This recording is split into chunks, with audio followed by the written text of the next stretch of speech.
ओम नमो भगवते वासुदेवाय। ओम नमो भगवते वासुदेवाय। ओम नमो भगवते वासुदेवाय।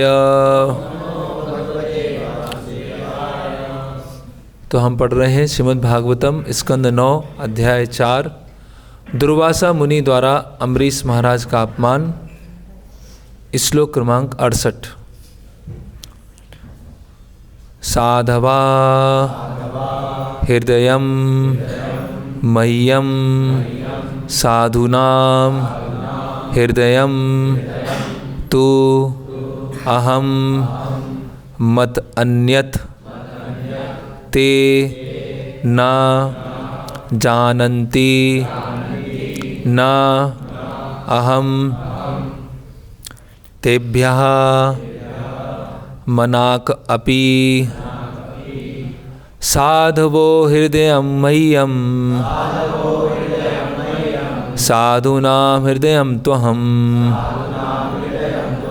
मदन्यत्ते न जानन्ति नाहं तेभ्यो मनागपि। शब्दार्थ। साधवा शुद्ध भक्तगण, हृदयम हृदय में, मह्यम मेरे, साधुनाम शुद्ध भक्तों के भी, हृदयम हृदयों में, तू निसंदेह, अहम मैं हूँ, मत अन्यत मेरे अतिरिक्त अन्य कुछ, ते वे ना नहीं, जानन्ति जानते हैं, ना नहीं, अहम मैं, तेभ्या उनकी अपेक्षा, मनाक अपि एक अंश भी। अनुवाद एवं तात्पर्य कृष्ण कृपा मूर्ति अभय चरणारविंद भक्ति वेदांत स्वामी श्रील प्रभुपाद जी के द्वारा। अनुवाद। शुद्ध भक्त सदैव मेरे हृदय में रहता है और मैं शुद्ध भक्त के हृदय में सदैव रहता हूँ। मेरे भक्त मेरे सिवाय और कुछ नहीं जानते और मैं उनके अतिरिक्त और कुछ भी नहीं जानता। तात्पर्य। चूँकि दुर्वासा मुनि महाराज अम्बरीश को प्रताड़ित करना चाहते थे, इसका अर्थ यह हुआ कि वे भगवान के हृदय को पीड़ा पहुंचाना चाहते थे, क्योंकि भगवान का वचन है साधवो हृदय मह्यम, शुद्ध भक्त सदैव मेरे हृदय में रहता है। भगवान की भावनाएं उस पिता के समान होती हैं जो अपने बच्चे को पीड़ा में देखकर पीड़ा का अनुभव करता है। अतएव भक्त के चरण कमलों पर किए गए अपराध गंभीर होते हैं। श्री चैतन्य महाप्रभु ने जोरदार शब्दों में संस्तुति की है कि किसी को भक्त के चरण कमलों पर अपराध नहीं करना चाहिए। ऐसे अपराधों की तुलना उस मत वाले हाथी से की जा सकती है जो बगीचे में घुसकर उत्पात मचा देता है। अतएव शुद्ध भक्त के चरण कमलों पर अपराध न हो, इसके लिए अत्यधिक सतर्क रहना चाहिए। वस्तुतः महाराज अम्बरीश का तनिक भी दोष न था। दुर्वासा मुनि उन्हें व्यर्थ ही प्रताड़ित करना चाहते थे। महाराज अम्बरीश ने भगवान को प्रसन्न करने के लिए भक्ति का अंग स्वरूप एकादशी पारण पूरा करना चाहा। अतएव उन्होंने थोड़ा सा जल पी लिया। यद्यपि दुर्वासा मुनि महान योगी ब्राह्मण थे, किंतु वे यह नहीं जानते थे कि यह सब क्या है। एक शुद्ध भक्त तथा वैदिक ज्ञान के तथाकथित पंडित में यही अंतर होता है। भक्तगण सदैव भगवान के हृदय में स्थित होने के कारण सीधे भगवान से सारे आदेश प्राप्त करते हैं। जैसा कि भगवत गीता 10:11 में स्वयं भगवान पुष्टि करते हैं, तेसाव एवानुकंपार्थम अहम अज्ञानजम तमा नासस्या आत्मभावस्थो ज्ञान दीपेन भास्वता। मैं उनके हृदयों में वास करते हुए उन पर दया करने के कारण अज्ञानजन्य अंधकार को ज्ञान के दीपक से नष्ट करता हूँ। भक्त ऐसा कोई कार्य नहीं करता जिसकी अनुमति भगवान नहीं देते। जैसा कि कहा गया है, वैष्णवेर क्रिया मुद्रा विज्ञे न बुझाए। यहाँ तक कि अत्यंत विद्वान या अनुभवी व्यक्ति भी वैष्णव या शुद्ध भक्ति की गतिविधियों को नहीं जान सकता। अतएव किसी को शुद्ध वैष्णव की आलोचना नहीं करनी चाहिए। वैष्णव अपने कार्य को सही ढंग से जानता है और वह जो कुछ करता है वह सही होता है, क्योंकि वह सदैव भगवान से मार्गदर्शन प्राप्त करता है। ओम अज्ञानतिमिरन्धस्य ज्ञानाञ्जनं शलाकया चक्षुरुन्मिलितं तस्मै श्री गुरुवे नमः। श्री चैतन्य मनोभीष्टं स्थापितं येन भूतले स्वयं रूप कदा मह्यं ददाति स्वापदान्तिकं। वन्देऽहं श्रीगुरो श्रीयुतपदकमलं श्रीगुरून् वैष्णवांश्च श्रीरूपं साग्रजातं सहगण रघुनाथान्वितं सजीवं साद्वैतं सावधूतं परिजनसहितं कृष्णचैतन्यदेवं श्री राधा कृष्ण पादान सहगण ललिता श्री विशाखान्वितांश्च। नमः ओं विष्णुपादाय कृष्णपृष्ठाय भूतले श्रीमते भक्तिवेदांत स्वामीति नामने।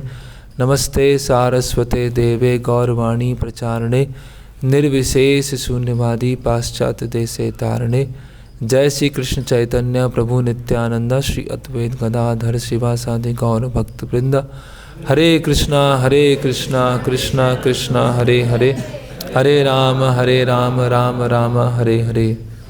हरे कृष्णा। तो हम 3 दिन से चर्चा कर रहे हैं।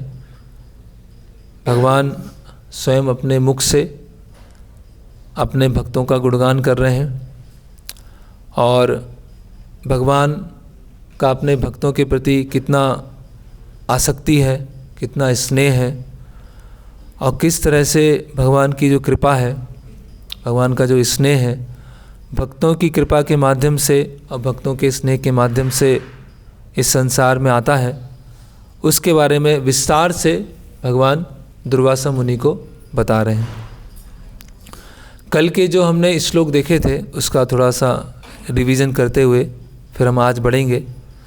तो कल हमने देखा था कि भगवान दुर्वासा मुनि को बोल रहे हैं कि जो भक्त हैं जिन्होंने देह दारागार पुत्राप्त प्राणान वित्तम इमं परम, कि जिन्होंने अपना घर, बच्चे, पत्नी, संबंधी, अपने प्राण, यहाँ तक कि स्वर्ग जाना, मुक्ति प्राप्त करना, सब कुछ त्याग दिया है और सब कुछ त्यागने के पश्चात मेरी शरण में आए हैं, तो कैसे मैं उनको छोड़ सकता हूँ।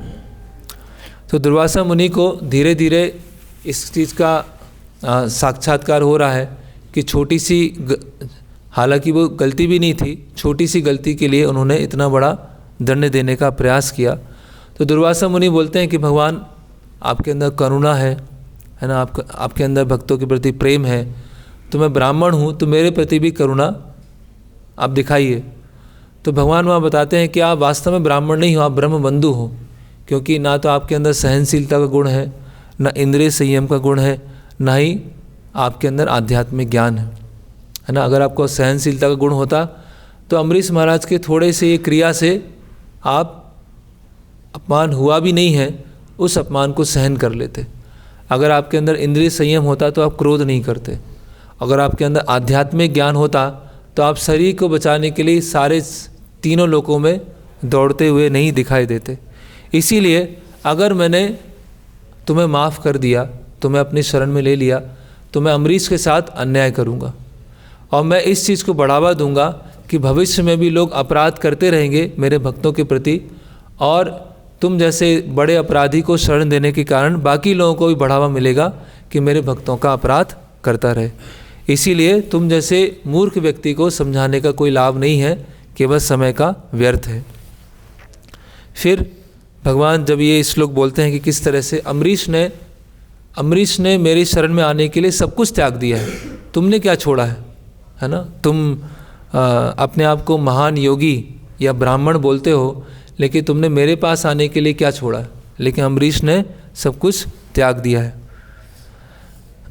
और तुम्हें याद नहीं है, मैंने शास्त्रों में इतनी बार बोला है, नामे भक्ता प्रणश्यति, नामे भक्ता प्रणश्यति, कि मेरे भक्तों का कभी नाश नहीं होता है। ये तुमको याद नहीं है, इतनी सरल बात तुम भूल जाते हो। तो दुर्वासा मुनि बीच में भगवान को इंटरप्ट करते हैं, बोलते हैं कि आपके भक्त जो हैं आपकी सेवा के लिए सब कुछ त्याग देते हैं, लेकिन आपकी सेवा करते समय अगर उनको आसक्ति हो गई घर से, है ना, समृद्धि से, पत्नी से, बच्चे से, तब क्या होगा? तो भगवान बोलते हैं कि तुम पूछने वाले कौन होते हो? तुम मेरे भक्तों के बारे में पूछने वाले कौन होते हो? पहले खुद तो देखो, खुद की स्थिति को देखो। जो सबसे बड़ा से बड़ा निर्विशेषवादी है, वो मेरे सबसे छोटे से छोटे भक्त के से भी उसकी तुलना नहीं की जा सकती। मेरा छोटा से छोटा भक्त भी महान से महान निर्विशेषवादी से क्या है? श्रेष्ठ है। तो इसलिए तुम अपना काम करो और मेरे भक्तों को उनका काम करने दो, है ना। और अगर मेरे भक्त आसक्त हो भी जाते हैं तो उन पे मैं विशेष कृपा करके यस्याहम अनुग्रहामि हरिस्य तद धनम शनै शनै, तो उनको मैं अपनी तरफ बुला लेता हूँ। फिर भगवान बताते हैं कि ये जो दुर्वासा मुनि, तुम्हारे अंदर जो एक सबसे बड़ा जो दुर्गुण है, उस दुर्गुण के कारण मुझे भी कष्ट मिल चुका है ना। तुम्हारा ये जो ईगो सेंट्रिक है ना, तुम्हारे अंदर जो मिथ्या अहंकार है, ऐसा मिथ्या अहंकार जो कि रजोगुण और तमोगुण के कारण तुम्हारी इच्छाएं पूरी नहीं होती हैं। इच्छाएं पूरी ना होने के कारण तुम फ्रस्ट्रेट होते हो, परेशान होते हो और फिर क्रोध कर देते हो। तो ये पहले बहुत लोगों को परेशान कर चुका है और मुझे भी बहुत पीड़ा दिया है ना। तो वो बोलते हैं दुर्वासा मुनि कि ये आता कैसे है, मेरे अंदर क्रोध कैसे आ जाता है ना। ऐसे मासूम मन के पूछ रहे हैं मेरे अंदर क्रोध कैसे आ जाता है। तो भगवान फिर बताते हैं कि ये रुद्र प्रिंसिपल है ना। जब सृष्टि हुआ था तो ब्रह्मा जी के क्रोध से रुद्र की उत्पत्ति हुई थी और रुद्र के आप अंश हैं, है ना। और ये रुद्र प्रिंसिपल क्या है?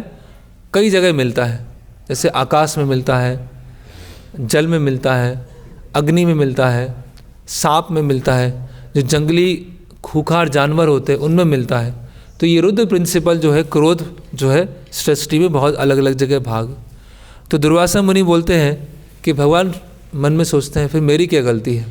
ये रुद्र प्रिंसिपल तो सब जगह है ना, तो मेरे अंदर भी है तो मेरी उसमें क्या गलती है? तो भगवान बोलते हैं क्या तुम सांप बने रहना चाहते हो? अपने आप को सुधारना नहीं चाहते, है ना। इतने समय की तपस्या के बाद, इतने समय का ज्ञान लेने के बाद तुम्हें अपने क्रोध पर नियंत्रण नहीं आ रहा है। तुम ये समझ नहीं पा रहे हो कि मुझे इससे निकलना है, मुझे इसको प्यूरीफाई करना है। तो ऐसी तपस्या का और ऐसे ज्ञान का लाभ क्या हुआ? तो दुर्वासा मुनि बोलते हैं कि भगवान अभी डांट रहे हैं। फिर बोलते हैं कि तुम्हारा एक सबसे बड़ी आदत क्या है कि तुम अपना संयम खो देते हो और जो मासूम लोग होते हैं उनको श्राप देना चालू कर देते हो, है ना। ऐसे श्राप देने के एक और उदाहरण है भागवतम में दक्ष प्रजापति। दक्ष प्रजापति भी क्या है, इन्हीं के, है ना, इन्हीं के साथ उठने बैठने वाले हैं, दुर्वासा मुनि के साथ। प्रभुपाद जी एक जगह अपने तात्पर्य में लिखते हैं कि दक्ष जो है दो चीज़ों में दक्ष है। एक तो अपराध करने में दक्ष है और संतति उत्पन्न करने में दक्ष है। और नारद मुनि भी दक्ष है। नारद मुनि किस में दक्ष है कि जो संतति है, जो जीव है, उनको भगवत धाम कैसे भेजना है उसमें दक्ष है। तो दोनों की अपनी अपनी एक्सपर्टीज़ है। तो दक्ष प्रजापति क्या है, अपराध करने में दक्ष है। तो भगवान दो उदाहरण बताते हैं। पहला उदाहरण, जब इंद्र को और सारे देवी देवताओं को श्राप दे दिया कि तुम स्वर्ग लोक से निकाल दिए जाओगे, और बाद में इतनी समस्या हो गई कि मुझे बीच में आना पड़ा और देवताओं की असुरों की संधि करानी पड़ी। उसके बाद बात ठीक हुई। और दूसरा वो त्रेता युग का बताते हैं कि कैसे भगवान राम को अपने जो भाई हैं लक्ष्मण हैं उनको अलग करना पड़ा तुम्हारे क्रोध के कारण, है ना। तो फिर दुर्वासा मुनि समझते हैं कि हाँ, ये तो बहुत बड़ी मुझसे बार बार गलती हो रही है। फिर दुर्वासा मुनि कल ये थोड़ा सा रह गया था, इसमें थोड़ा ऐड करना था। तो जब दुर्वासा मुनि बोलते हैं कि ये अम्बरीश ने आपके लिए सब कुछ त्याग दिया है, दार, आप्त, आगार, वित्त, परम, सब कुछ त्याग दिया है, तो ऐसा नहीं होता है कि जिन भक्तों ने आपकी शरणागति ली है वो बाद में शरणागति को छोड़ दे। ऐसा भी तो हो सकता है, या आप उनको छोड़ दो, अपने शरण से आप अपने निकाल दें, है ना। तो दुर्वासा मुनि का अच्छा क्वेश्चन है कि जिस भक्त ने अभी पूरी शरणागति ली है तो आगे क्या भरोसा है, हो सकता है वो छोड़ दे, ऐसा भी हो सकता है, क्योंकि वो हर चीज़ लॉजिक से सोच रहे हैं। अब भगवान ऐसा भी हो सकता है कि आप उसको छोड़ दो, है ना। तो भगवान बोलते हैं कि तुमको शास्त्रों का वाक्य नहीं पता है, अनावृत्ति शब्दात, अनावृत्ति शब्दात। मैंने इतनी बार बोला है अनावृत्ति शब्दात, अनावृत्ति शब्दात। तो भगवान बताते हैं कि शास्त्रों में बताया गया है कि इस भक्ति मार्ग में कोई भी रिटर्न नहीं है ना। जो मेरी एक बार शरण में आ जाता है वो कभी छोड़कर नहीं जाना चाहता है। अगर वो छोड़ के जाना भी चाहे तो उसको मैं ज़बरदस्ती लेके आ जाता हूँ। तो पहले तो उसके मन में आता ही नहीं है कि मैं छोड़ के जाऊँगा। अगर उसके मन में आ भी गया तो भी मैं उसको ज़बरदस्ती वापस लेके आ जाता हूँ। और बोलते हैं धौतात्मा पुरुषा कृष्णा पाद मूलम च मुंचति मुक्त सर्व परिक्लेशा पंथा स्वशरणम यथा। तो ये भगवान बता रहे हैं, दूसरे स्कंद का है कि जिस तरह से एक पथिक लंबे समय तक चलते बहुत थक जाता है, और थकने के बाद एक कहाँ पहुँचता है, अपने घर पहुँचता है। और घर पहुँचने के बाद पानी लेता है और खाना खाता है तो उसको संतुष्टि होती है, और वो घर छोड़ के कभी जाना नहीं चाहता। तो उसी तरह से इस संसार में भटकने के बाद जन्म मृत्यु से बार बार चक्र में घूमते जब कोई मेरी शरण में आता है तो मेरी शरण में आने के बाद कभी उसकी इच्छा नहीं होती है कि दोबारा मैं लौट के जाऊँ। तो अनावृत्ति शब्दात, अनावृत्ति शब्दात। ऐसा नहीं होता है कि और भगवान पहले स्कंद में भी नारद मुनि को बताते हैं कि अगर किसी ने मेरे चरणों की सेवा का रस एक बार भी चख लिया है, एक बार भी अच्छे से चख लिया है, तो कभी वो भक्ति को छोड़ के नहीं जाएगा। अगर वो भक्ति को छोड़ के गया भी ऊपरी तौर से, तो भी बार बार उस रस का स्मरण करते करते वो वापस आ जाएगा। इसीलिए दुर्वासा मुनि ऐसा मत सोचो कि जो मेरे शरणागत भक्त हैं वो कभी मुझे छोड़कर जाएंगे। तो इस तरह से भगवान बता रहे। फिर अभी दुर्वासा मुनि प्रश्न करते हैं, जैसे कि हमने कल कल उसको एंड किया था। एक श्लोक और बचा है। फिर दुर्वासा मुनि प्रश्न करते हैं भगवान से कि आपके भक्तों के प्रति जो अटैचमेंट है, या आप अपने भक्तों के जो वश में आ जाते हैं, उसका कोई उदाहरण दीजिए। उदाहरण से मुझे समझ में आएगा कि कैसे आपके बीच में व्यवहार होता है। तो भगवान उदाहरण देते हैं कि जिस तरह से एक सती स्त्री अपनी सेवा के द्वारा अपने पति को वश में कर लेती है, उसी तरह से जो मेरे भक्त हैं, है ना, वो मैं अपनी सेवा के द्वारा मुझे वश में कर लेते हैं। तो ये भगवान एक उपमा देते हैं समझाने के लिए। और यहाँ पर भगवान बताते हैं कि कैसे माता द्रौपदी सत्यभामा को समझा रही हैं कि कैसे उन्होंने पांडवों की सेवा की है। और पांडवों की सेवा के द्वारा पांचों पांडव क्या हैं, माता द्रौपदी के एक तरह से वश में हैं। तो द्रौपदी माता समझाती हैं कि कैसे मैंने अपने पतियों की सेवा की है, इसीलिए पांडवों की ऐसी स्थिति है। तो उसी तरह से जो मेरे भक्त होते हैं, जब मेरी सेवा करते हैं तो मैं उनके वश में आ जाता हूँ। भक्ति वसा पुरुषो, है ना। फिर ये पार्ट रह गया था। तो अभी दुर्वासा मुनि इस श्लोक में आने से पहले साधु हृदय मह्यम, तो दुर्वासा मुनि प्रश्न करते हैं कि भगवान ये तो समझ में आ गया कि आपके शुद्ध भक्त जो हैं आपको वश में कर लेते हैं, जैसे एक सती स्त्री अपने पति को वश में कर लेती है। लेकिन नए भक्तों का क्या कहना, जो नए भक्त हैं उनका क्या है, वो भी आपको वश में कर लेते हैं, है ना। तो दुर्वासा मुनि जितने क्वेश्चन करना है, जितने से हमारे मन में क्वेश्चन चलते हैं, वो सारे क्वेश्चन भगवान से कर रहे हैं। और भगवान से बड़ी ऑथोरिटी क्या होगी कि भगवान ही उत्तर दे रहे हैं। तो दुर्वासा मुनि बोलते हैं कि भगवान जो परफेक्ट डिवोटी हैं, सिद्ध हैं, उनके बारे में तो समझ में आ गया कि उनके वश में आप आ जाते हैं, है ना। लेकिन जो साधक हैं, जो नए भक्त हैं, उनका क्या कहना, उनके साथ आप कैसे व्यवहार करते हैं, है ना। तो भगवान बोलते हैं, तो अब ये समझना पड़ेगा कि ये बहुत इम्पॉर्टेंट प्रिंसिपल है और ये हमें जानना बहुत ज़रूरी है ना, कि भगवान हमारी सेवाओं को किस तरह से स्वीकार करते हैं। जब हम कोई भी सेवा करते हैं या कोई भी हम साधना करते हैं, अगर हम प्रत्यक्ष रूप से, डायरेक्ट रूप से भगवान को अर्पण करेंगे तो शायद भगवान उसको स्वीकार नहीं करेंगे, क्योंकि हमारी सेवा में क्या है, बहुत सारी त्रुटियां हैं और बहुत सारे अपराध हैं। लेकिन जब वो सेवा हम भगवान के ऐसे महान भक्त जिसकी सेवा से भगवान प्रसन्न है, उनके निर्देशन में रह के सेवा करेंगे तो भगवान उससे प्रसन्न हो सकते हैं। अभी इस प्रिंसिपल को दुर्वासा मुनि के सामने भगवान व्यक्त करेंगे। और उदाहरण किसका देते हैं? भगवान उदाहरण देते हैं ध्रुव महाराज का, है ना। अभी कोई सोचेगा ध्रुव महाराज तो पूरे परफेक्ट ही थे, है ना, तो ऐसा कोई उदाहरण दीजिए जो परफेक्ट नहीं था और वो बाद में परफेक्ट बन गए। तो ऐसा नहीं है। तो ध्रुव महाराज, भगवान यहाँ बता रहे हैं दुर्वासा मुनि को कि ध्रुव महाराज मेरे दर्शन कर पाए, उसके क्या कारण था? ध्रुव महाराज मेरे दर्शन कर पाए, इसका क्या कारण था? तो भगवान बोलते हैं कि 2 कारण थे जिसके कारण ध्रुव महाराज मेरे दर्शन कर पाए। क्या? कि उनको नारद मुनि के वाक्यों में बहुत विश्वास था। क्योंकि नारद मुनि के वाक्यों में विश्वास था, इसीलिए ध्रुव महाराज मेरे दर्शन कर पाए।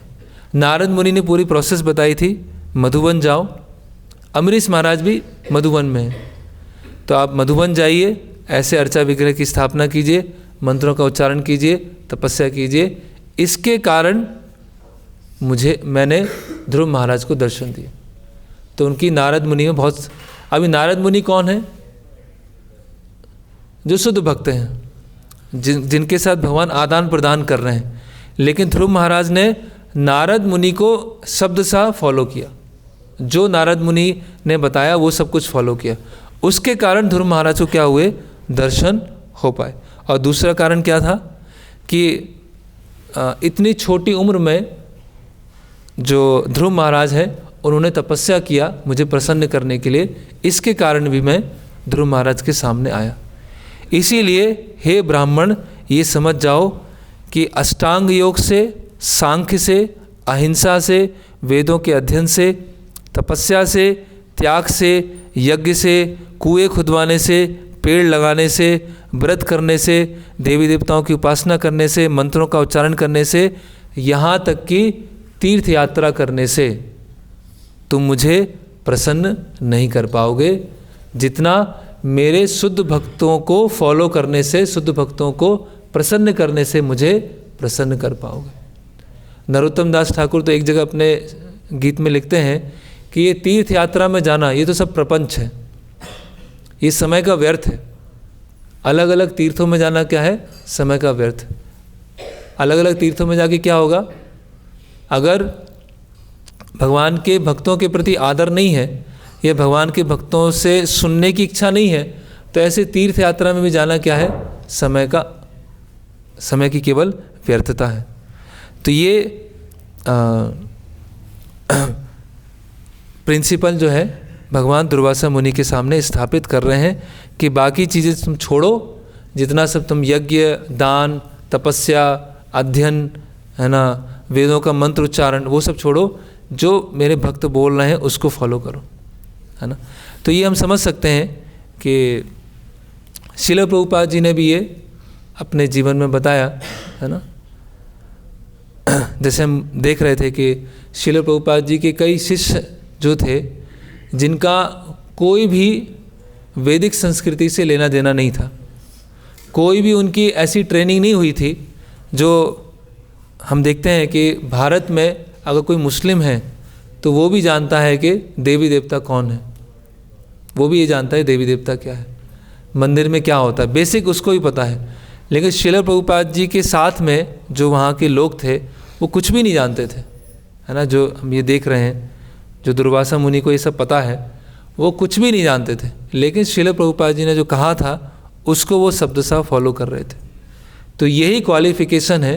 अगर शुद्ध भक्त के मार्ग निर्देशन में रहकर उस शब्द सा हम फॉलो करते हैं हमें और कुछ करने की आवश्यकता नहीं होगी, हमें और चिंता करने की आवश्यकता नहीं होगी, है ना। समस्या क्या है कि हम खुद की चिंता करने लगते हैं। हम ये चिंता नहीं करते हैं कि मैं सही से फॉलो कर रहा हूँ कि नहीं कर रहा हूँ। हमारी ये चिंता नहीं होती है कि मैं सही तरह से अपने मिथ्या अहंकार को छोड़कर, है ना, अनुगत्य हो पा रहा हूँ कि नहीं हो पा रहा हूँ। हमारी चिंता क्या होती है? खुद के लिबरेशन के लिए होती है, खुद की मुक्ति के लिए होती है, खुद के सुख दुख के लिए होती है।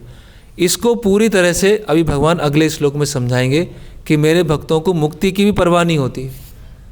मेरे भक्तों के सामने अगर मुक्ति भी आएगी, उनको बोलेंगे कि जन्म मृत्यु से निकाल देंगे, तो भी मेरे भक्त क्या है? जन्म मृत्यु से निकलना नहीं चाहते। तो ये क्या है? जो भक्ति की क्या है? पराकाष्ठा। अभी दुर्वासा मुनि बोलते हैं कि भगवान मैं समझ गया, आपके भक्तों को कुछ नहीं चाहिए, है ना, आपके भक्तों को कोई भी भौतिक लाभ नहीं चाहिए, ना स्वर्ग चाहिए, कुछ भी नहीं चाहिए, लेकिन उनके मन में ये तो इच्छा है कि आपके धाम जाएं। उनके मन में ये तो इच्छा है कि अलग तरह की जो 4 तरह की मुक्तियां हैं वो प्राप्त हो, ये तो इनकी इच्छा है ना। तो आप कैसे बोल सकते हैं कि भक्तों में कोई इच्छा नहीं होती, है ना। तो इसको समझाने के लिए भगवान ये अगला श्लोक बोलते हैं। भगवान बता रहे हैं, जो भक्त मेरी प्रेमा भक्ति में लगे रहकर सदैव संतुष्ट रहते हैं, वे मोक्ष के 4 सिद्धांतों सालोक्य, सारूप्य, सामीप तथा साष्टी में भी तनिक रुचि नहीं रखते। यद्यपि उनकी सेवा से ये उन्हें स्वतः प्राप्त हो जाते हैं, तो फिर स्वर्ग लोक जाने के नश्वर सुख के विषय में क्या कहा जाए। तो भौतिक सुख प्राप्त करना या भौतिक दुख से निकलना, उच्च लोकों को जाना, सिद्धि प्राप्त करना, या फिर यहाँ तक कि अंततः मुक्त होकर भगवत धाम जाना, इसकी भी इच्छा मेरे शुद्ध भक्तों को नहीं होती है, ये भगवान बता रहे। तो ये भक्ति का क्या है? बहुत उच्च स्तर है। अभी तो हमारे लिए भक्ति का प्रेरणादायक क्या है? जन्म मृत्यु से निकलना है, जन्म मृत्यु से निकलना है। पुनरपि जननम पुनरपि मरणम पुनरपि जननी जठरे सैनम। अभी हमारे ये प्रेरणा स्रोत है ना, जन्म मृत्यु जरा व्याधि दुख दोषानुदर्शन। अभी हमारे तो इसीलिए शुरुआत के लिए अच्छा है ना, शुरुआत करने के लिए अच्छा है। कम से कम ये हम समझें कि हम यहाँ पे फंसे हुए हैं, कम से कम ये समझें कि इस भौतिक जगत में सुख नहीं है ना। लेकिन हमारी प्रेरणा स्रोत का मुख्य ये है कि मुझे शांति मिलना चाहिए। मैं झंझटों में पड़ना नहीं चाहता, बार बार जन्म लेना नहीं चाहता, बार बार मरना नहीं चाहता, बार बार बुढ़ापा नहीं आना चाहता, झंझट से निकल के शांति का जीवन लेना चाहता हूँ। इसीलिए भक्ति में आने के बाद भी कई बार जो भक्त होते हैं उनके मन में ये रहता है कि भक्ति मतलब शांतिमय जीवन, सेवा मतलब शांति से सब कुछ चलना चाहिए, या भक्तों का संग मतलब सब शांतिमय होगा, पीस। लोग जब कोई ऐसे विजिटर होते हैं, जब मंदिर आते हैं तो मंदिर में बैठते हैं, भगवान के दर्शन करते हैं, चरणामृत लेते हैं, तो बोलते हैं बहुत शांति है ना, बहुत शांति लग रही है यहाँ पर, है ना, ऐसे शांति तो कहीं नहीं। तो भगवान के पास में आना, भगवान के दर्शन करना, प्रसाद लेना बिल्कुल सही है, बोनाफाइड है, लेकिन प्राइमरी हेतु क्या है भगवान के पास आने का या भगवान के मंदिर आने का? शांति, शांतिमय जीवन होना चाहिए। अगर शांति भंग हो रही है और अगर हमारा जो फोकस है वो चेंज नहीं हुआ, शांति से भगवान की सेवा में नहीं गया, तो क्या होगा? जब प्रारंभ के दिनों में जो भक्ति में शांति मिलती थी, जब 2-3 साल के बाद वो शांति मिलना बंद हो जाएगी, तो क्या होगा? अब तो हमारे अंदर ये निर्विशेषवाद है, हम सबके अंदर क्या है? ये भगवान जो निर्विशेष शून्यवादी पाश्चात्य देशे तार, तो ये निर्विशेषवाद हमारे अंदर है। क्या निर्विशेषवादी क्या करते हैं? अरे रंग में कष्ट है, रूप में कष्ट है, वैरायटी में कष्ट है, इतनी सारी विविधताओं में कष्ट है, तो मैं ऐसी जगह जाऊंगा जब सब निराकार होगा, सब निर्विशेष होगा। मुझे वैरायटी नहीं चाहिए, मुझे लोग नहीं चाहिए, इतने सारे झंझट नहीं चाहिए, मुझे बस अकेला छोड़ दो, निराकार ब्रह्म में जाके लीन हो जाऊंगा, बस मुझे वो चाहिए। तो वो जो निर्विशेषवादी है वो स्पष्टता बोल रहे हैं, स्पष्टता ऐसा कर रहे हैं, और वो चाहते भी वही है कि निराकार ब्रह्म में जाके लीन हो जाऊं, यही चाहते हैं। लेकिन भक्त स्पष्ट रूप से वो नहीं चाहते हैं, लेकिन कहीं ना कहीं उनके मन में ये है कि मुझे शांति प्रिय जीवन चाहिए, मुझे झंझट नहीं चाहिए, है ना, मुझे ये सब मतभेद नहीं चाहिए। तो कहने का मतलब क्या है, वो भक्ति की जो पूरी समझ नहीं है, अभी एक स्तर की समझ है, लेकिन उस समझ को क्या है, रिफाइन करने की ज़रूरत है। हम प्रभुपाद जी के जीवन में देखते हैं,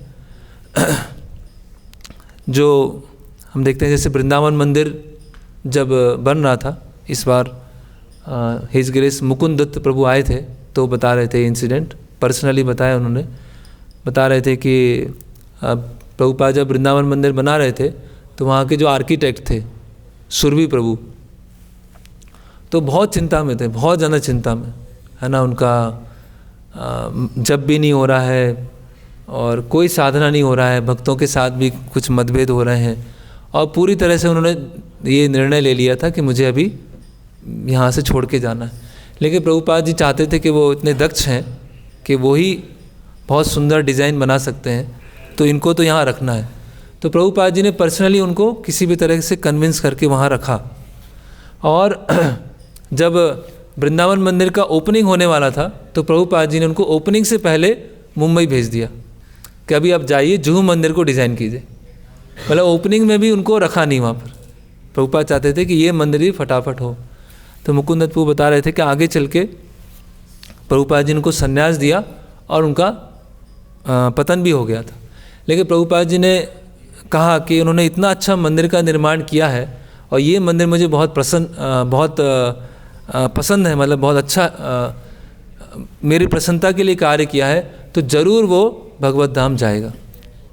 हालांकि पतन हो गया, लेकिन ज़रूर वो भगवत धाम जाएंगे। तो हम देख सकते हैं कि इतनी चिंता वाली स्थिति में रहते हुए भी, इतना टेंशन होते हुए भी, कॉपरेशन ना मिलते हुए भी, फिर भी उन्होंने प्रभुपाद जी की आज्ञा को मानते हुए वो कार्य किया। उसकी वजह प्रभुपाद जी ने गारंटी दिया कि इसने मेरी बात को रखते हुए आज्ञा का पालन किया है, इसीलिए ज़रूर ये भगवत धाम जाएंगे। ऐसे मुकुंद प्रभु एक एग्जाम्पल और दे रहे थे गर्ग मुनि प्रभु और ब्रह्मानंद प्रभु के बारे में, कि श्रील प्रभुपाद जी ने खुद कहा उनके बारे में, बता रहे थे कि उन्होंने इस्कॉन आंदोलन को अमेरिका में, यूरोप में स्थापित करने के लिए अलग अलग जगह से लक्ष्मी लाना, लोगों को लेके आना, इतना कार्य किया गर्ग मुनि प्रभु ब्रह्मानंद प्रभु ने। और उसके बाद वो कुछ समय के लिए पथ भ्रष्ट हो गए। तो प्रभुपाद जी ने बोला कि वो दोनों कुछ भी कर सकते हैं, वो मेरे सबसे प्रिय हैं। उन्होंने जितना किया है तुम लोग 100 लोग मिलके भी उतना नहीं कर पाओगे जितना 2 लोगों ने मिलके किया है। तो प्रभुपाद जी ने कहा कोई बात नहीं, मैं उनको देख लूँगा, तुम अपना कार्य करो, मैं उनको देखता हूँ। तो हम देख रहे हैं कि हमारी बहुत सारी अयोग्यताएं हो सकती हैं, है ना, बहुत सारी हमारी कमियां हो सकती हैं, लेकिन अगर शुद्ध भक्त हैं, उनके मार्ग निर्देशन में रहकर हम कार्य कर रहे हैं और टेंशन ले रहे हैं और शांति प्रिय जीवन नहीं चाहते हैं, है ना, और कॉन्फ्लिक्ट होने से डर नहीं रहे हैं, उसमें रहकर, है ना, कोई अपने हाथ गंदे करना नहीं चाहता है, सब अपना शांति से रहना चाहते हैं। लेकिन कोई ना कोई तो होगा, उसको अंदर जाकर सेवा करना पड़ेगा। लेकिन अगर वो हम कर रहे हैं तो हम खुद देख सकते हैं कि हमारी जो शांति में रहने से जो हमारा जप होता था, या शांति प्रिय जीवन में जो हमारी रीडिंग होती थी, उससे हमारी इतनी प्रगति नहीं होगी जितना भगवान के लिए चिंता रहकर और ऐसे वातावरण में रहकर जब भगवान की सेवा करेंगे, उससे हमारे अधिक प्रगति होगी। तो इसीलिए अशांति से या मतभेद से डरना नहीं है हमें। अगर उससे हम डर रहे हैं तो कहीं ना कहीं हमारे अंदर ये भावना है भक्ति मतलब शांति मिलना चाहिए, है ना। तो इसीलिए इसको भी पूरी तरह से ख़त्म करने के लिए भगवान दुर्वासा मुनि को बोल रहे हैं कि मेरे भक्तों को भगवत धाम भी नहीं जाना है, कोई मुक्ति भी नहीं चाहिए, है ना, कुछ भी नहीं चाहिए। और बिल्वा मंगल ठाकुर का वो बताते हैं कि मुक्ति स्वयं मुक्तांजलि सेवदस्मान धर्मार्थ काम गतया समय प्रतीक्षा, कि मेरे भक्त के घर के बाहर मुक्ति भी हाथ जोड़ के खड़ी होती है कि मुझे स्वीकार कर लीजिए, मुझे स्वीकार कर लीजिए। लेकिन भक्त क्या है, मुक्ति को स्वीकार नहीं करते हैं। तो दुर्वासा मुनि बोलते हैं, अभी दुर्वासा मुनि, अभी जो निर्विशेषवादी है उसके लिए मुक्ति क्या है, चरम लक्ष्य है। भगवान क्या बोल रहे हैं, मुक्ति तुच्छ है, बेकार है, मेरे भक्तों को मुक्ति से कुछ लेना ही देना नहीं है। अभी दुर्वासा मुनि को क्या हो गया, मैं जीवन भर जो कार्य कर रहा हूँ, जिसके लिए कर रहा हूँ, भगवान ने उसको ही तुच्छ बोल दिया कि मुक्ति से कुछ लेना देना नहीं है। तो दुर्वासा मुनि अब प्रश्न करना चालू करते हैं। तो दुर्वासा मुनि बोलते हैं, अभी ये देखिए जो तार्किक दिमाग है वो भक्ति को समझने में कैसे ऐसे कठिनाई होती है। तो दुर्वासा मुनि बोलते हैं कि भक्त जो चाहते नहीं उनको कैसे मिल जाता है, वो आपका संग भी नहीं चाहते हैं, मुक्ति भी नहीं चाहते हैं, फिर भी उनको मिल जाती है, ये तो मुझे समझ में नहीं आ रहा है। हम साधना क्यों करते हैं? दुर्वासा मुनि बोले, हम साधना इसीलिए करते हैं ना, कुछ प्राप्त करने के लिए। तो जब आपके भक्त कुछ प्राप्त करना चाहते ही नहीं है तो फिर उनको सब कैसे मिल जाता है, ये मुझे समझ में नहीं आ रहा है ना। क्योंकि दुर्वासा मुनि की परिभाषा क्या है प्राप्त करने की, भगवान के धाम मिल गया, मुक्ति मिल गया, प्राप्त हो गया। लेकिन भगवान के भक्तों की प्राप्त करने की परिभाषा क्या है, अलग है। तो दुर्वासा मुनि अभी आश्चर्यचकित हो रहे हैं कि भक्तों को चाहिए नहीं है फिर ही मिल जाता है, मुझे चाहिए मुझे मिल नहीं रहा है। इनडायरेक्टली ये बोल रहे हैं, मुझे चाहिए इतने वर्षों से, मुझे दे नहीं रहे मुक्ति, और जिनको चाहिए नहीं है उनको आप दे देते हैं। ये तो बहुत भेदभाव जैसा लग रहा है ना। और आपके भक्त जो हैं साधना कर रहे हैं बिना इच्छा रखे हुए, फिर भी आप उनको दे देते हैं। ये थोड़ा चीज़ें समझ में नहीं आ रही। तो भगवान वहाँ बताते हैं, भगवान बोलते हैं कि भक्ति के बिना अगर कोई मुक्ति प्राप्त करने का प्रयास करता है, अगर भक्ति के बिना कोई इस संसार से निकलने का प्रयास करता है, उसका प्रयास कैसा है, श्रम एवा ही केवलम, है ना उसका। तो भगवान बोल रहे हैं कि दुर्वासा मुनि तुमने जितनी भी तपस्या की है, जो भी किया है, वो सब क्या है, श्रम एवा ही केवलम, तब तुमने सब व्यर्थ कर दिया। तो दुर्वासा मुनि बोलते श्रम कर दिया मैंने, लेकिन मेरे अंदर तो वैराग्य है ना, वैराग्य का रास्ता अलग होता है, भक्ति का रास्ता अलग होता है। कुछ लोग भक्ति का रास्ता चुनते हैं, कुछ लोग वैराग्य का रास्ता चुनते हैं। तो भगवान बोलते हैं दोनों रास्ते में कोई अंतर नहीं है। भगवान बोलते हैं कि तुम्हें ऐसा लगता है भक्ति के बिना तुम संसार से निकल जाओगे, तुमको मुक्ति मिल जाएगी, मुझे जाने बिना, मेरे सेवा किए बिना तुम संसार से निकल जाओगे। तो जो तुम ये मुक्ति की बात कर रहे हो, वो मुक्ति कभी, निर्विशेषवादियों को कभी मुक्ति मिलती नहीं, क्योंकि मुझे जाने बिना, मेरी सेवा किए बिना कोई संसार से निकल नहीं सकता। इसीलिए जो तुम मुक्ति की अभिलाषा कर रहे हो वो केवल व्यर्थ है। फिर और जो तुम मुक्ति बोलते हो वास्तव में क्या है, मुक्ति आभास है, वो वास्तव में मुक्ति नहीं है, वो मुक्ति आभास है। तो दुर्वासा मुनि बोलते हैं कि ये क्या है, मैं पहली बार सुन रहा हूँ मुक्ति आभास, मैं तो मुक्ति के लिए ही प्रयास कर रहा था, है ना। तो भगवान बोलते हैं मुक्ति जो होती है, दो तरह की मुक्ति होती है, एक होती है निर्विशेष मुक्ति और एक होती है विशेष मुक्ति। इम्पर्सनल लिबरेशन और पर्सनल लिबरेशन, दो तरह की मुक्ति होती है। तो दुर्वासा मुनि बोलते हैं अच्छा पहली बार सुनने को मिल रहा है, तो दो तरह की मुक्ति है। तो भगवान बोलते हैं कि जो तुम मुक्ति सोचते हो, निराकार ब्रह्म में लीन होना, वो मुक्ति है ही नहीं। क्यों नहीं है? क्योंकि वहाँ पर जीव का आध्यात्मिक रूप प्रकट नहीं हुआ है और जीव वहाँ पर सक्रिय नहीं है, है ना। जैसे मान लीजिए किसी व्यक्ति को बहुत पीटा जा रहा है ना, उसे मारा जा रहा है, पीटा जा रहा है, और पीट पीट के उसको अभी छोड़ दिया, अभी पीटना बंद कर दिया। तो उसको बोलेंगे आप कैसा लग रहा है? हाँ अब अच्छा लग रहा है, अब ठीक है। भाई पिटना बंद हुआ है, बस पिटना बंद हो गया तो उसे अच्छा लग रहा है, लेकिन खुद कुछ सक्रिय कार्य में नहीं लगा है।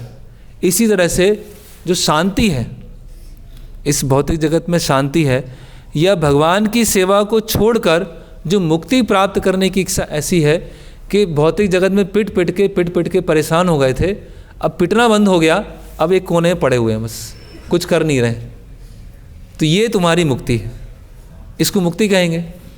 वास्तव में मुक्ति क्या है? सक्रिय रूप से सेवा में लगना, वो वास्तव में मुक्ति है, जिसको बोलते हैं पर्सनल लिबरेशन। तो दुर्वासा मुनि को और चीज़ें क्लियर हो रही हैं, अच्छा ऐसा बात है।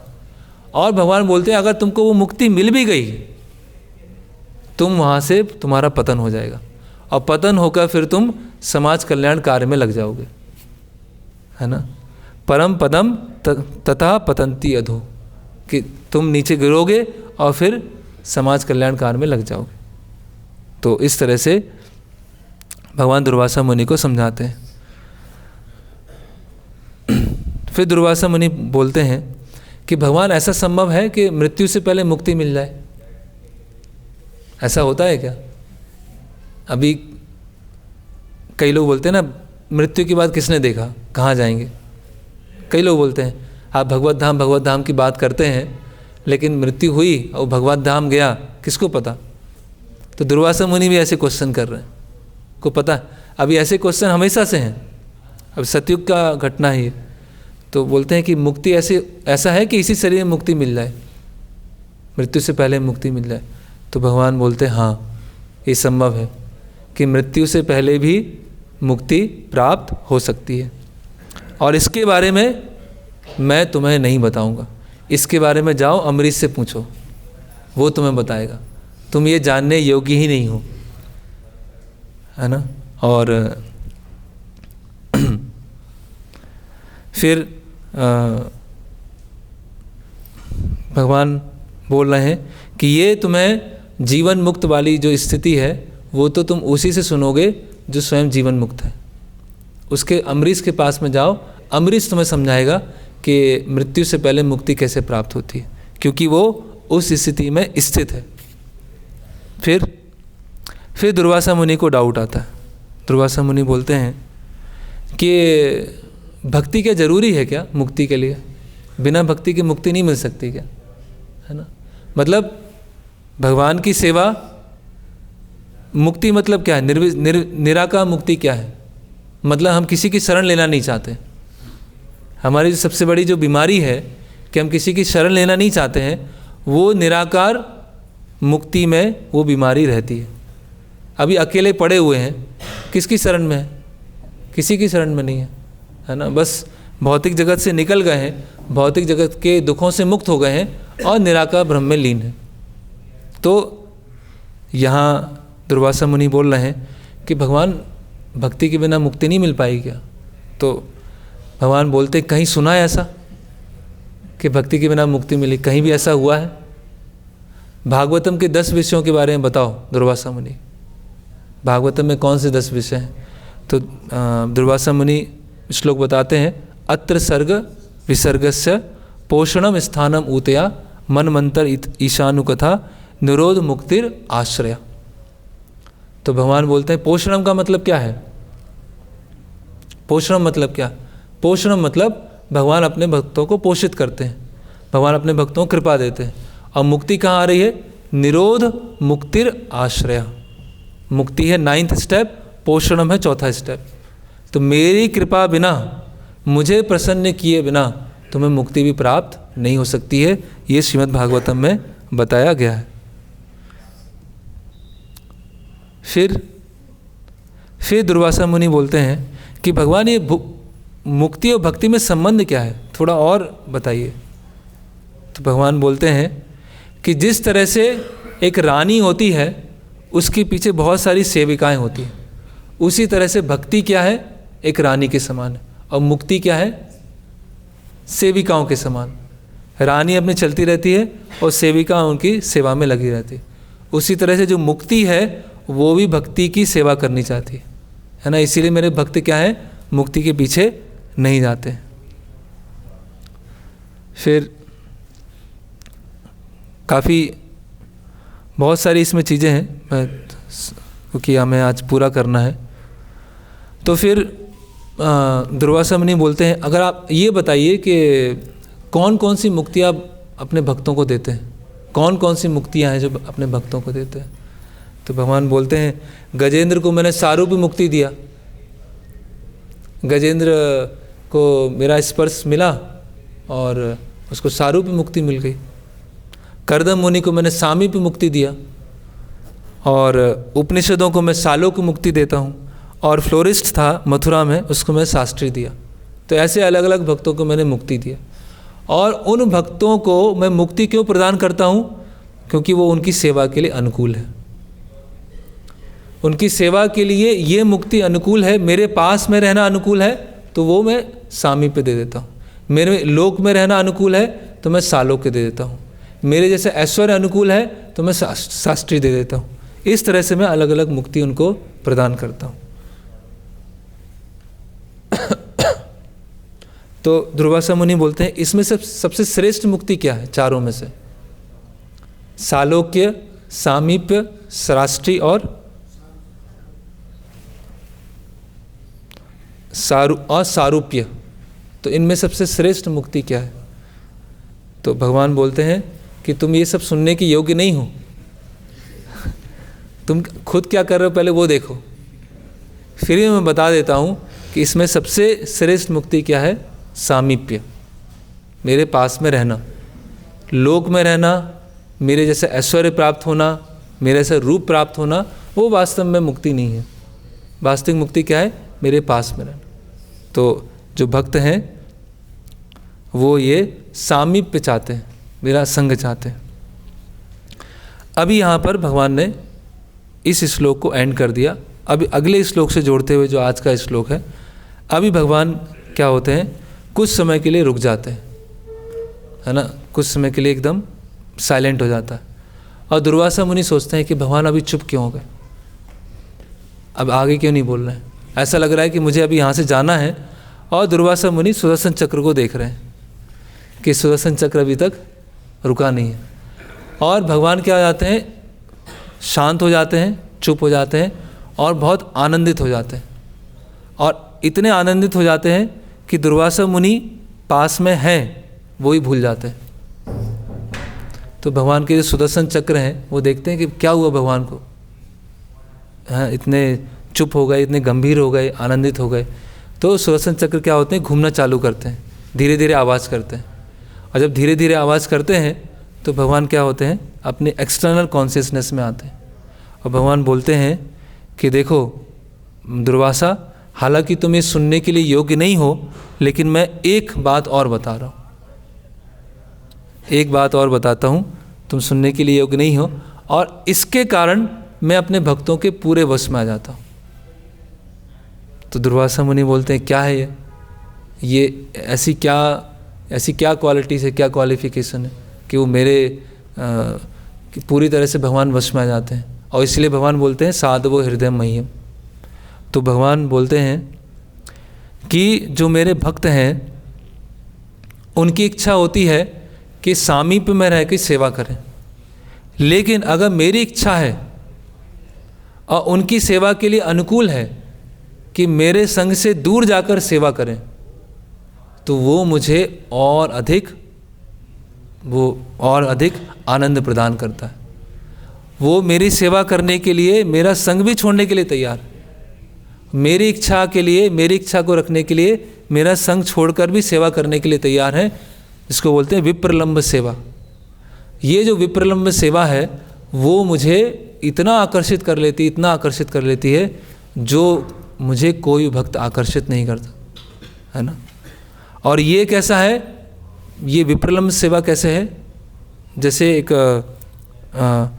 एक जो कीड़ा होता है अग्नि की तरफ आकर्षित होता है, जो हिरण होता है अपनी कस्तूरी सुगंध से आकर्षित होता है, उसी तरह से मैं ऐसे भक्तों के प्रति पूरा आकर्षित हो जाता हूँ जो मेरी सेवा के लिए मुझसे दूर रहकर भी सेवा करने के लिए तैयार। मतलब उनकी सेवा में ये भी इच्छा नहीं है कि मैं भगवान के समीप रह के सेवा करूं। तो इसलिए भगवान ये बहुत महत्वपूर्ण प्रिंसिपल बता रहे हैं कि कैसे सेवा जो है सबसे अधिक उसका फोकस है। अगर भगवान की सेवा कर रहे हैं तो भगवान हमें स्मरण कर रहे हैं। भगवान के स्मरण में भगवान के भक्त हैं, क्योंकि भगवान के भक्त क्या है, भगवान की सेवा में लगे हुए हैं। तो भगवान बोलते हैं कि ऐसे भक्त कैसे होते हैं, मैग्नेट की तरह होते हैं। ऐसे भक्त क्या है, मैग्नेट की तरह हैं, और उनसे आकर्षित रहे बिना मैं रह ही नहीं पाता हूँ, मैं उनसे आकर्षित हो जाता हूँ, है ना। और ऐसे भक्तों से मैं कभी वियोग अनुभव नहीं कर पाता हूँ, इसीलिए ऐसे भक्त मेरे हृदय में हमेशा रहते हैं और मैं हमेशा उनके हृदय में रहता हूँ। और भगवान अंत में बोलते हैं कि ये समझ में आया कुछ, है ना। My devotee sole happiness is in service to me, है ना, कि मेरे भक्तों की एकमात्र प्रसन्नता क्या है, मतलब भगवान और उसको रिफाइन करते जा रहे हैं, है ना, कि कैसे भक्तों का भाव होता है और उसको क्लियर करते जा रहे हैं। शांति भी नहीं चाहिए, भगवान का सामीप्य भी नहीं चाहिए। सेवा के लिए तो सामीप्य है, सेवा के लिए सामीप्य नहीं होना चाहिए तो सामीप्य भी नहीं चाहिए, लेकिन सेवा करना, तो इसके कारण भगवान पूरा आकर्षित हो जाते हैं। और फिर भगवान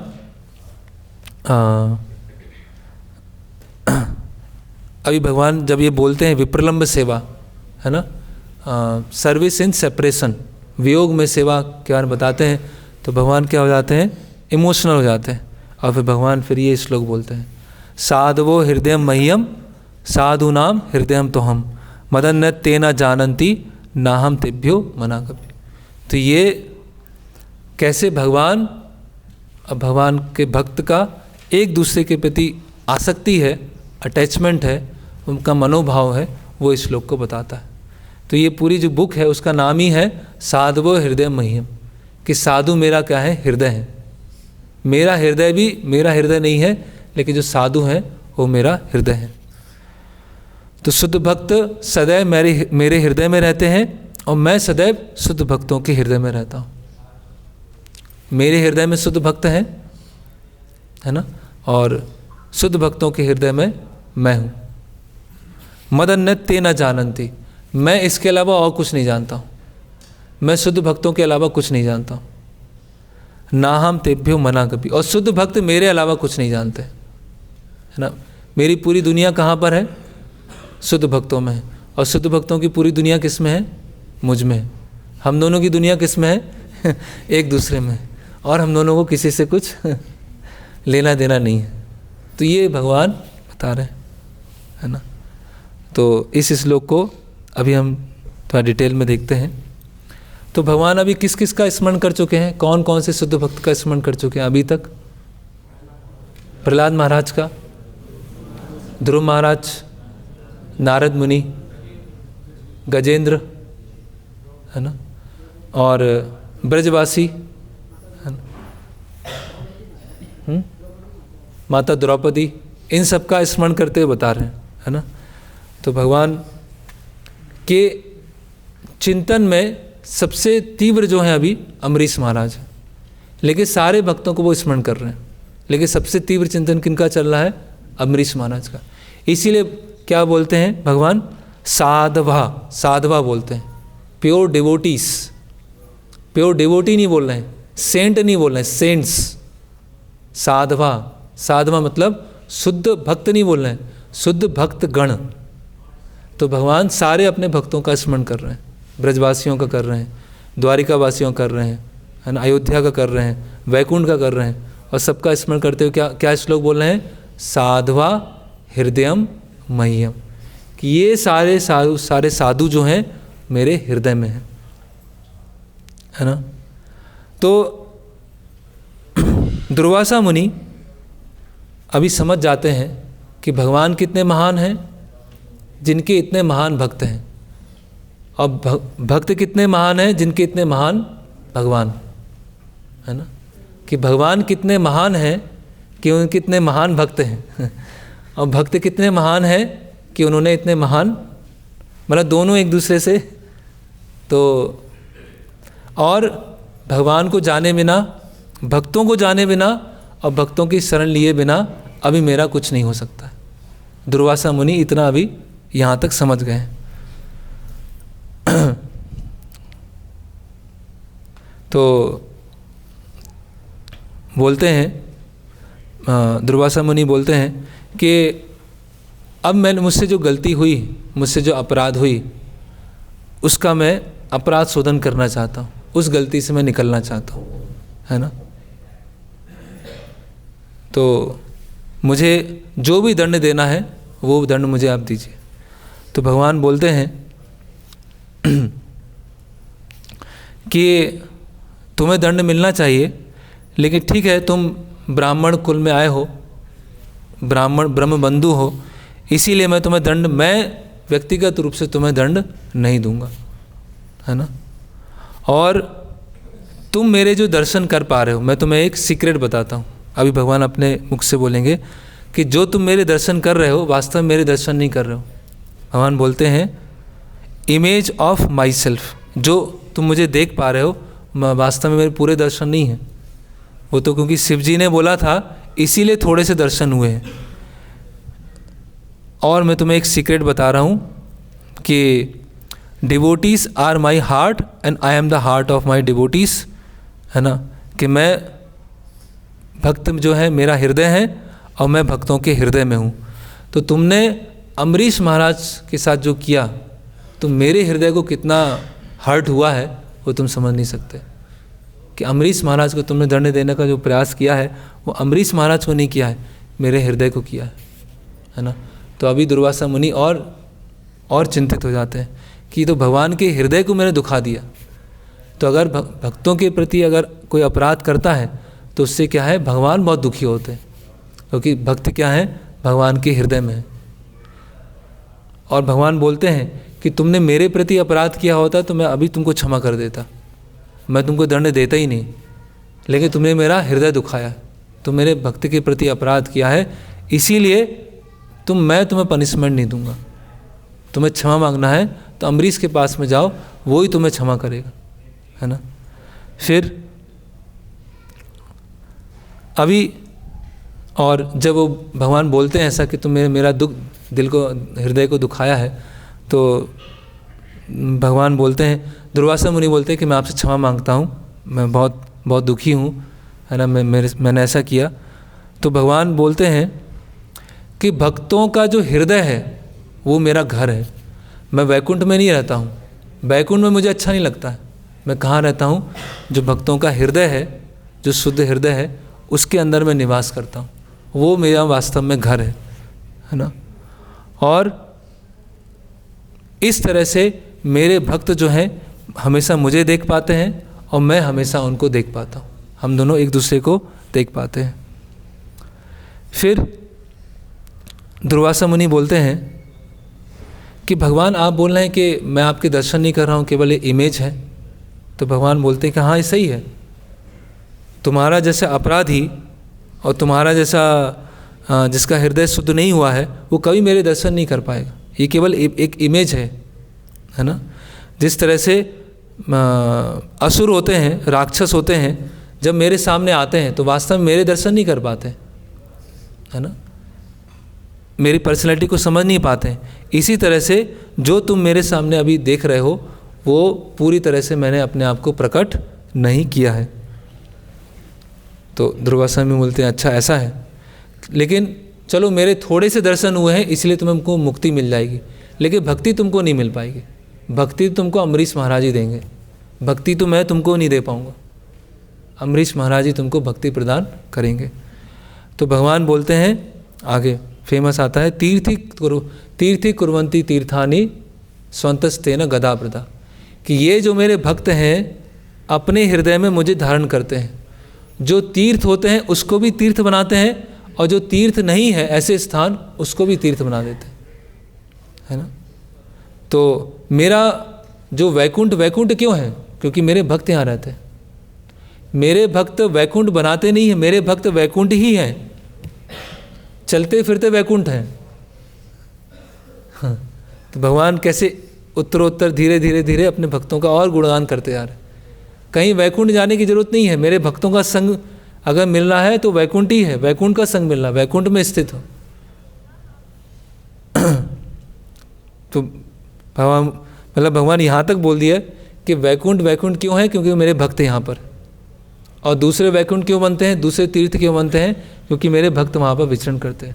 और मेरे भक्तों से वैकुंठ क्यों बना है? क्योंकि इनके हृदय में मैं हूँ। साधवो हृदयम मह्यम, कि साधुओं के हृदय में मैं हमेशा निवास करता हूँ। तो दुर्वासा मुनि बोलते हैं, जब ये सुनते हैं साधु हृदय मह्यम, दुर्वासा मुनि बोलते हैं तो मैं साधु नहीं हूँ क्या? तो मैं भी तो साधु हूँ ना। अभी भी गलती स्वीकार नहीं कर रहे हैं, अभी भी अपनी पूरी गलती स्वीकार नहीं कर, फिर भी अपने आप को बचाने की जो प्रवृत्ति है अंतिम तक बनी रहेगी दुर्वासा मुनि में, है ना। तो बोलते हैं, है ना, कि मैं भी तो साधु हूँ। तो भगवान बोलते हैं साधु नहीं हो, साधु आभास हो तुम, वास्तव में साधु नहीं हो, है ना। साधु कौन है? साधु वो अम्बरीश है। साधु को पता है वास्तव में जीवन का लक्ष्य क्या है, साधु को पता है उसको प्राप्त कैसे किया जाए, साधु को पता है प्राप्त होने के बाद होगा क्या। तुमको क्या पता है? तुमको मेरे स्वभाव के बारे में नहीं पता है, भक्ति के बारे में पता है, भक्ति करके कैसे प्राप्त किया जाए उसके बारे में पता है। कौन से साधु हो तुम, है ना। तो दुर्वासा मुनि बोलते हैं, लेकिन आप अम्बरीश महाराज को साधु बोल रहे हैं, लेकिन कैसे साधु हैं? अतिथि को घर पे बुलाया और अतिथि से पूछे बिना खुद खा लिया, खुद पानी पी लिया, ये साधु के लक्षण है? कोई साधु ऐसा करता है? मतलब अभी भी अपने आप को क्या कर रहे हैं, डिफेंड कर रहे हैं, है ना। कि इसीलिए मैंने जो पनिश किया है, भगवान पूरी तरह से तो गलत नहीं है, मतलब बहुत कर दिया वो गलत किया, लेकिन पूरी तरह से तो गलत नहीं किया ना। अभी इतना सुनने के बावजूद भी वो क्या सोच रहे हैं कि मैं साधु हूँ और वो साधु कैसे हो सकता है अम्बरीश। तो भगवान बहुत महत्वपूर्ण भगवान बताते हैं कि जो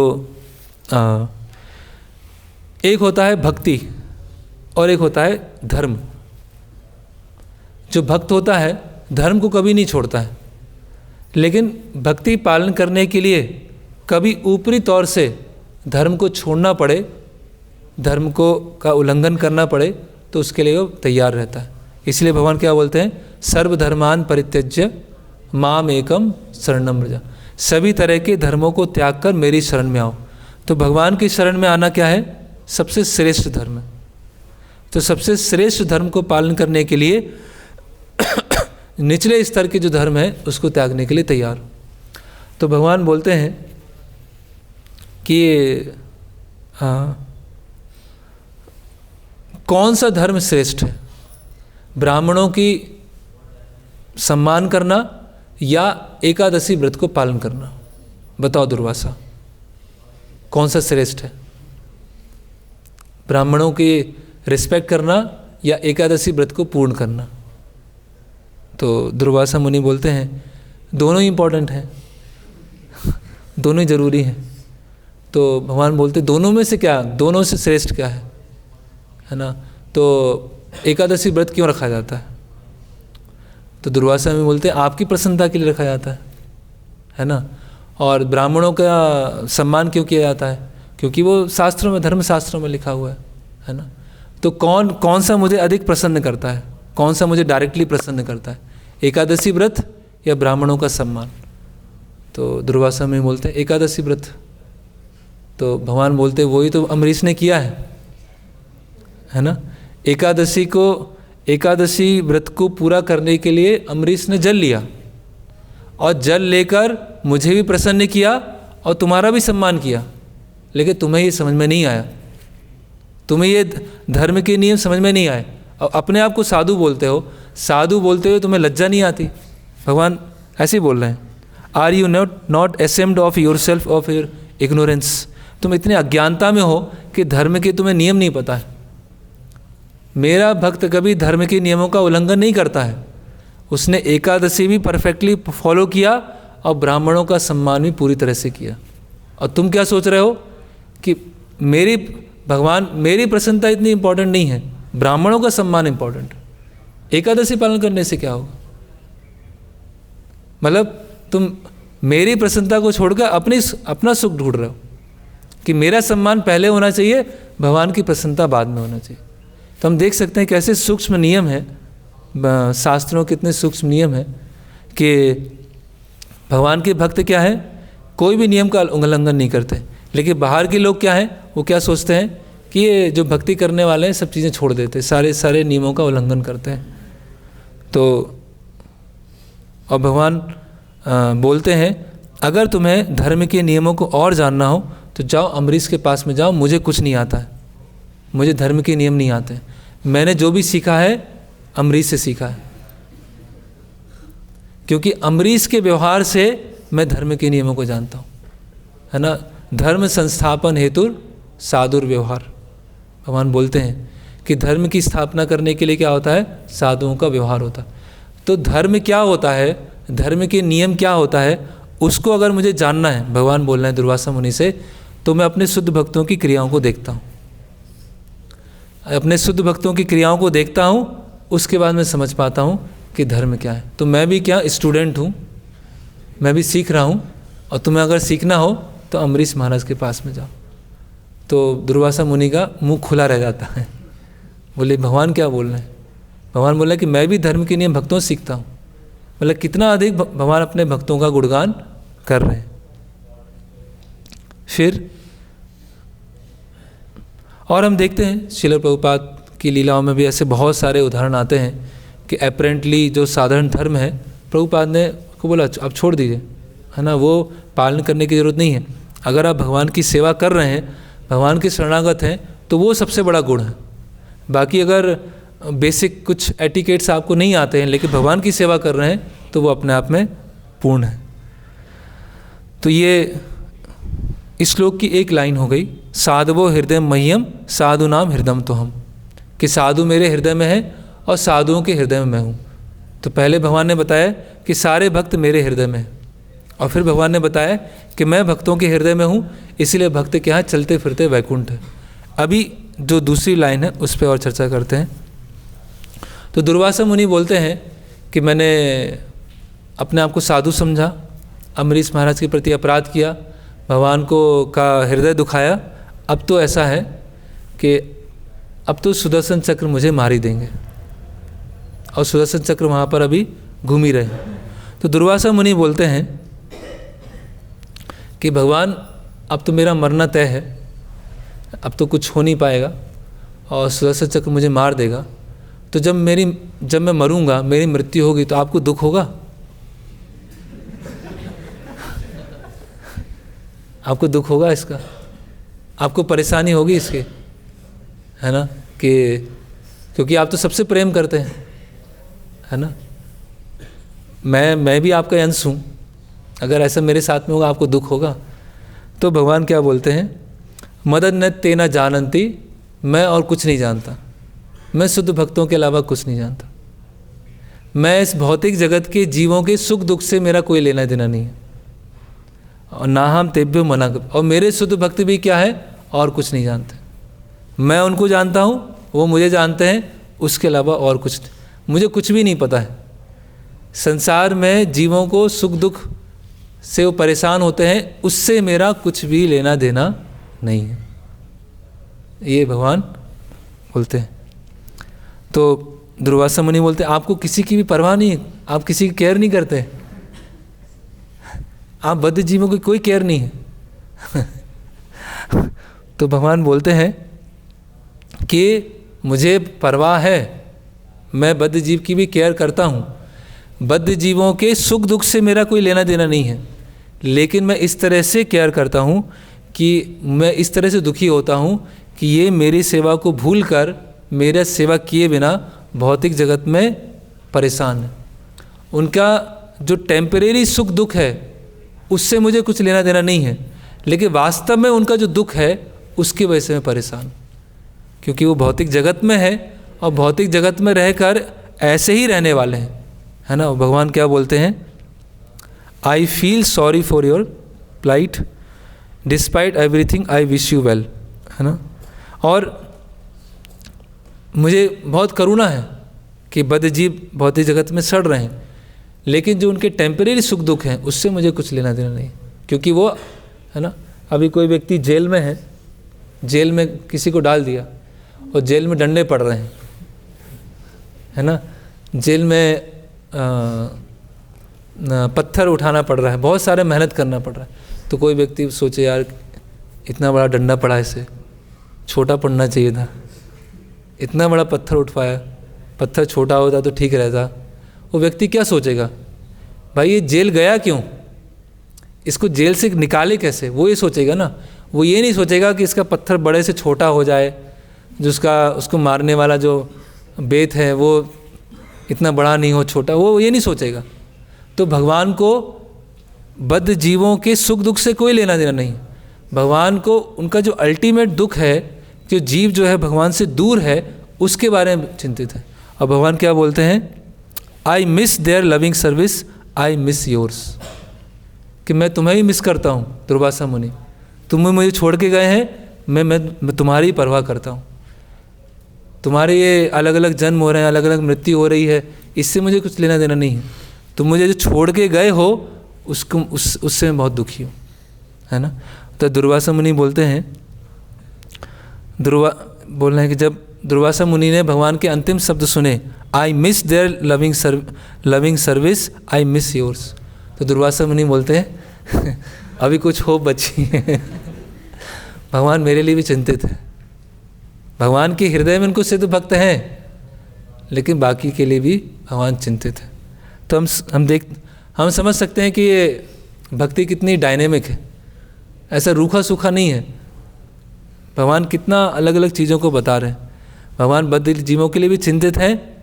कुछ लोग बोलते हैं ना, इतना दुखी हूँ, भगवान देख नहीं रहे हैं क्या, है ना, भगवान ने दुनिया बनाई है तो कष्ट क्यों दिए हैं, है ना।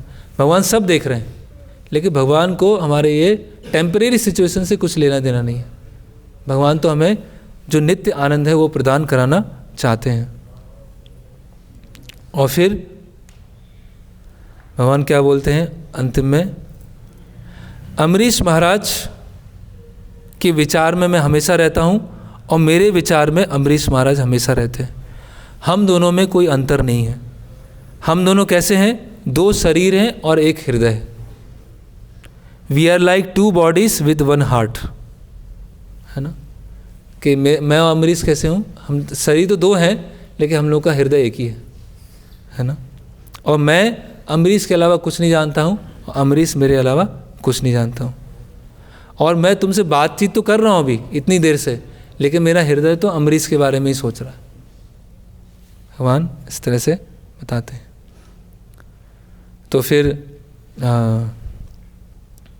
दुर्वासा मुनि बस अंतिम प्रश्न करते हैं और उसके बाद भगवान उनको फिर सॉल्यूशन देंगे। दुर्वासा मुनि बोलते हैं कि इतने सारे लोग इतनी सारी प्रार्थनाएं करते हैं, तो आपको सब प्रार्थनाएं पता होता है, सब कौन क्या प्रार्थना कर रहा है, कौन क्या मांग रहा है, सब आपको पता है। तो भगवान बोलते हैं हाँ मुझे सब पता है, मैं ऑल कॉग्निजेंट हूँ, सब कुछ जानता हूँ, सब क्या क्या प्रार्थना कर रहे हैं सब। लेकिन जो मेरा मन है वो तो शुद्ध भक्तों में ही लगा रहता है। मेरा जो चिंतन है वो शुद्ध भक्तों में ही लगा रहता है ना। और शुद्ध भक्त जो क्या है, भगवान यही बोल रहे हैं कि ये सृष्टि बचे या ना बचे, सृष्टि के बाकी जीव रहें या ना रहें, मेरा हमेशा चिंतन क्या है, शुद्ध भक्तों के लिए रहेगा। तो दुर्वासा मुनि की पहली बार उनके नेत्रों में अश्रु आते हैं और बोलते हैं कि भगवान तो अभी मुझे अपराध हुआ है। अभी दुर्वासा मुनि पूछना चालू करेंगे कि मुझे क्या करना है। तो अभी समय हो गया है, कल इसको फिर से कंटिन्यू करेंगे। अभी भगवान क्या सॉल्यूशन बताते हैं। दुर्वासा मुनि मधुवन पहुंचते हैं और मधुवन पहुंच के अम्बरीश महाराज के साथ चर्चा करते हैं, और अम्बरीश महाराज की क्या प्रतिक्रिया होती है दुर्वासा मुनि को देखकर, वो हम कल देखेंगे। हरे कृष्णा कृष्णा कृष्णा हरे हरे, हरे राम राम राम हरे हरे। कोई प्रश्न है कुछ?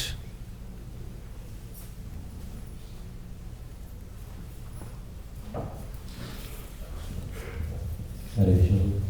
वो हम देखते कि जैसे कोई भक्ति कर रहा है और वो किसी भक्त के प्रति अपराध करता है तो परिणाम उसकी भक्ति नष्ट हो जाती है। और जो एक अभक्त है जो जानते हैं कि भक्त के बारे में और कोई भी अपराध कर रहा है या पाप कर रहा है किसी तरीके से उनके प्रति, तो दोनों के परिणाम क्या सेम होंगे या फिर कुछ इसमें अंतर है? हाँ, इसलिए बताया गया है प्रेम, मैत्री, कृपा, उपेक्षा। मध्यम अधिकारी जो है तो बताया गया है कि जो अपराधी होते हैं या द्वेषी होते हैं उनको भक्त क्या करता है, उपेक्षा कर देता है, जिससे उनका अपराध और ना बढ़े।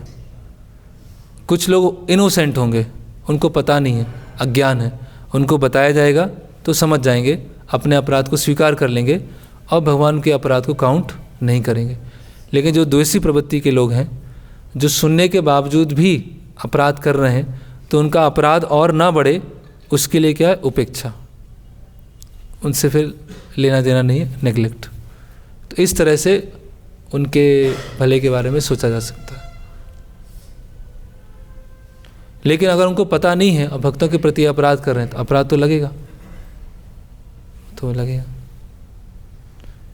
इसीलिए वो जगाई मधाई का आता है वृत्तांत।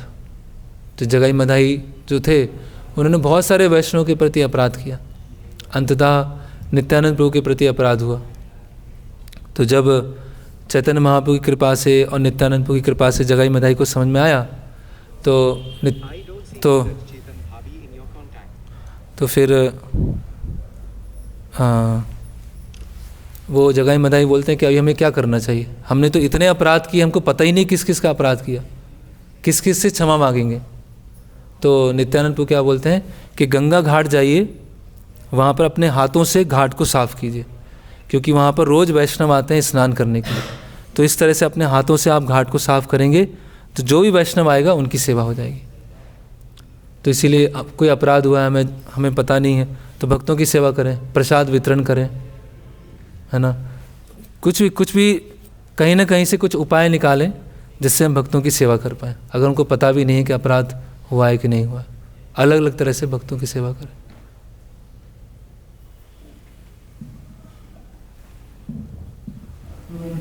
जैसे बता रहे थे कि यदि कोई व्यक्ति सेवा में लगे हुए हैं लेकिन उनको सामान्य कुछ एटिकेट पता नहीं है तो उतना वो मांगने नहीं सकता है।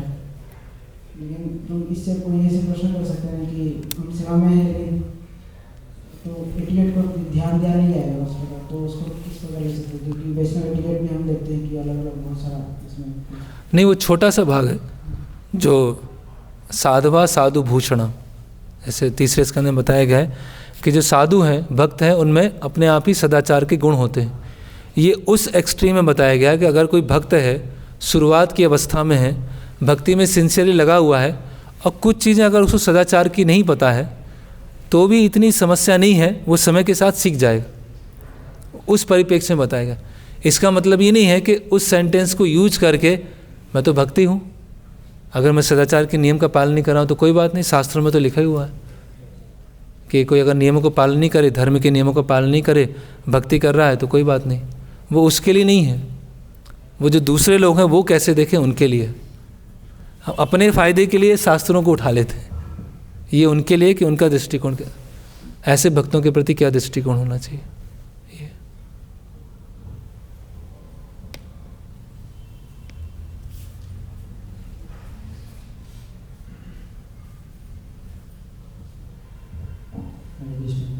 मुझे भी साधु ब्राह्मण का सत्कार और एकादशी पालन के बीच में कॉम्परिजन हो रहा था। तो अगर ब्राह्मण की जगह शुद्ध भक्त है, उसका सत्कार और एकादशी का नियम, तो उसमें भी सेम रहेगा। शुद्ध भक्त का सत्कार किस लिए कर रहे हैं? जिससे भगवान प्रसन्न हो। एकादशी किसी कर रहे हैं जिससे भगवान प्रसन्न हो, तो उस समय समझ में बैठाना पड़ेगा कैसे करना है। जैसे कि बताया गया है, ये इस कॉन्टेक्स्ट में नहीं है, दूसरे में बताया गया है। कोई अगर गृहस्थ हैं, अपने अर्चन कर रहे हैं घर में, और कोई भक्त आए तो उनको बीच में अर्चन छोड़कर उनका सत्कार करके उनको बैठाकर फिर बाकी अर्चन पूरा करना चाहिए। यहाँ तक ही बताया गृहस्थ भक्तों के लिए। तो वो शुद्ध भक्तों का सत्कार अगर ब्राह्मण नहीं है तो ही भगवान को प्रसन्न करेगा। ब्राह्मणों का भी करता है, लेकिन वो डायरेक्ट वो डिवोशनल सर्विस में नहीं, वो एक धर्म का नियम है, वही भगवान को प्रसन्न करता है। ऐसा नहीं कि अपमान कर रहे हैं, लेकिन जब दोनों को में चुनने की बात आती है तो वो एकादशी पाया। और अम्बरीश महाराज ने तो दोनों ही पालन किया। मतलब आपने ऐसा बताया शुद्ध भक्तों का सत्कार ज़्यादा महत्वपूर्ण है, ऐसा दोनों ही महत्वपूर्ण है, वो परिस्थिति पे डिपेंड करेगा कैसे करना है, दोनों ही महत्वपूर्ण है। ये उस पॉइंट के पीछे आप भावना को ये समझिए कि भगवान की सेवा करने के लिए, भगवान को जो प्रसन्न करना है वो फोकस है। उसके अलावा जो दूसरे नियम हैं वो अगर साथ में पालन हो जाए तो बहुत अच्छा है। अगर किसी कारणवश पालन नहीं हो पा रहे हैं तो कोई समस्या नहीं। इसका मतलब ये नहीं कि जानबूझ के वो नियम पालन ही नहीं करना है, क्योंकि वो भी धर्मशास्त्र के नियम है, वो भी पालन करना है।